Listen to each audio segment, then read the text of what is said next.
Hi, this is Craig with Illusion Arts Magic. I want to share with you an adaptation of a classic effect. Of course, you may recognize at least the general idea here as being the Chinese checker cabinet. One of the things I like to do is to try to update and make more modern classic effects. And even though I've enjoyed making well over a dozen or more of the traditional Chinese checker cabinets, it occurred to me that perhaps I needed to update it and give it more of a context. And in this case, something that would play very, very well to children and to families. And so that's where I came up with the Oreo cookie cabinet effect. In this case, we have a countertop cabinet that's labeled flour, sugar, and salt. And then we have a mini Norwich refrigerator, which I created.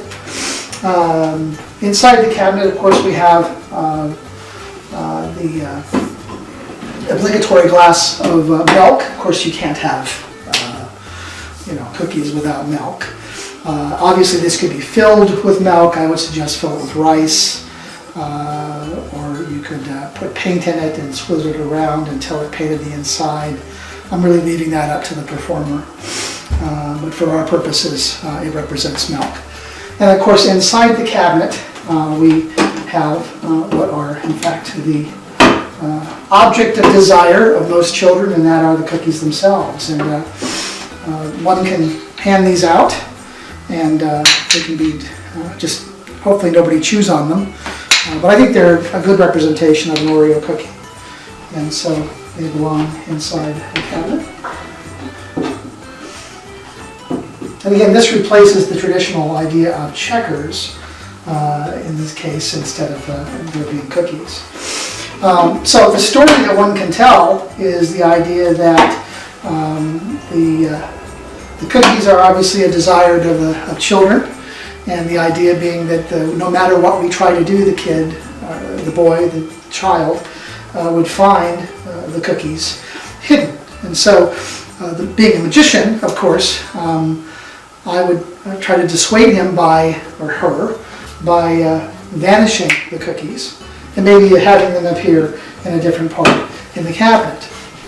Well, this worked maybe once or twice, but invariably what would happen is the child would discover the cookies, and it really wouldn't help the situation. So ultimately, what one has to do is to find a new way of hiding the cookies. In this case, I chose a much different method. In this case, we decided to place the cookies, place the milk inside the cabinet, and then place the cookies inside the refrigerator, thinking we have solved the problem. But invariably, the child is not without intelligence, and will start to look all over and try to find, in fact, where the cookies have gone. In this particular case, on the snap of the fingers, they'll determine that it's not, in fact, in the refrigerator, but has magically reappeared back in the cabinet. And that's the Oreo cookie cabinet effect. Hope you enjoy it.